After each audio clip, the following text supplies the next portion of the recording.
Welcome everyone to part 3 of the flowcharts lesson. So what we're going to be doing in this part is having a look at what are the 7 different types of shapes that you might be using in your exam for GCSE, and we're going to use those shapes to convert this algorithm on the right hand side to a flowchart. So this is obviously pseudocode, and we're going to convert it to a flowchart here. Remember what I said in part 2? Both of them are pseudocodes, both of them are fake codes, but this one is text-based and this one is a diagram.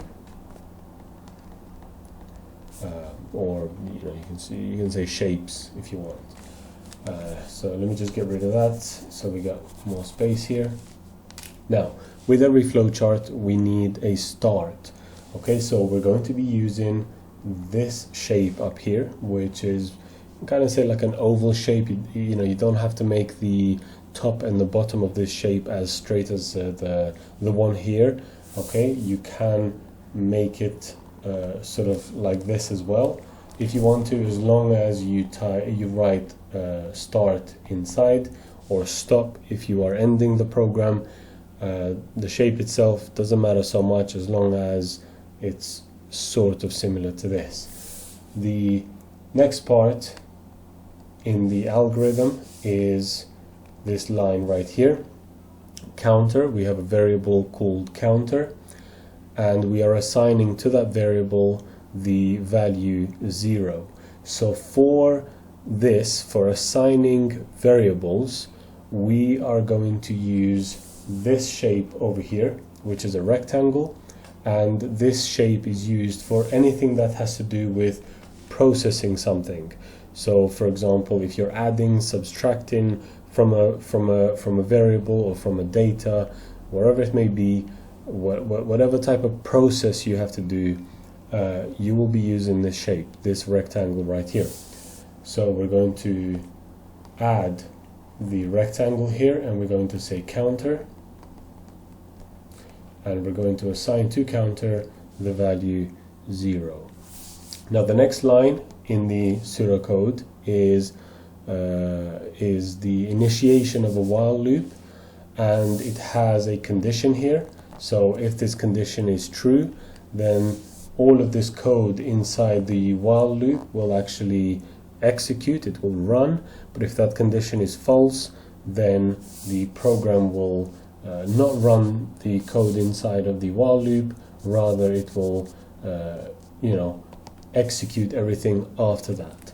So the way we're going to represent this condition is with a simple question, and for that we're going to be using this shape, this diamond shape right here, and this is your decision shape. This is where a question is asked and then a decision is made on which path to take in the program. So we're going to draw our arrow like always, we're going to draw our diamond like so, and we're going to ask the question, is counter less than 3? Question mark. So we have a question, is counter less than 3? And there are 2 possible answers to this question. It either is or it isn't, and in this case it is, because in the instruction above it we have assigned 0 to it. But in terms of the flowchart, it doesn't matter just yet. We need to specify which path it should take, whatever the answer for the question may be. So let's say the answer is yes. It will take the path going in this direction right here. So now if we look inside of the while loop, we will do the other path for this question later on. So if the answer is true, if counter is less than 3, then the first thing we're going to do is we're going to output this piece of text right here, this string.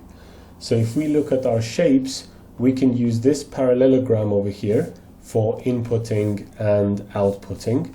So we're going to draw our parallelogram like so, and we're going to say output, enter pin,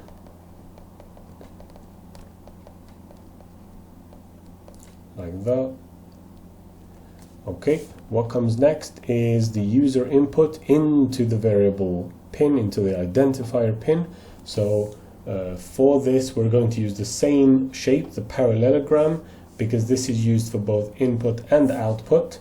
So we're going to draw another arrow. This is where our program is going to go next. And we're going to create we're going to declare the variable for the first time, and we're going to assign to it some user input, like that. Now we have another question. If pin is equals to 1, 2, 3, 4. So for this we're going to use the same shape, the diamond shape. And we're going to ask the question, is pin equals to 1, 2, 3, 4 question mark? And again, this is going to have two paths. It's either going to be yes or no, and this one is going to be no, but we're going to do the last part of this at the end. So if pin is equals to 1, 2, 3, 4, then what we're going to do is we're going to grant access to the user. But this is where the program will end. So once the user is granted access, there is no reason to do anything else here. So that's why we're going to use the terminal here, the start-stop shape, like this. And in this case, I'm just going to say stop, but not store, forgive me. We're going to say stop. And as far as you know, it's going to return grant access. So it's going to open the door or whatever the case may be. But if for some reason the pin is not equals to 1, 2, 3, 4, then what we're going to do, else we are going to output the text error. So we're going to use the parallelogram here. We're going to say output error, like so. And the next part is we're going to increment the variable counter by 1. So this is a process.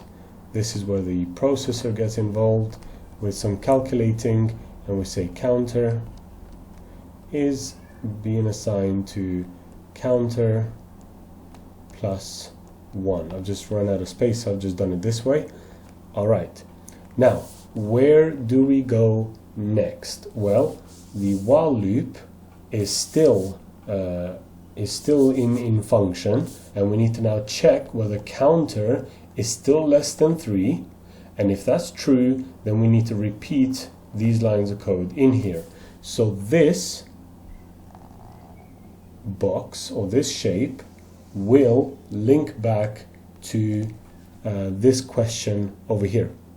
Now, why do I want to draw a long line like this? Well, I just want to show you that when you are dealing with arrows, it doesn't matter if you put the arrow at the end or in the middle of the line, as long as it's facing in the right direction where the data will flow, like so.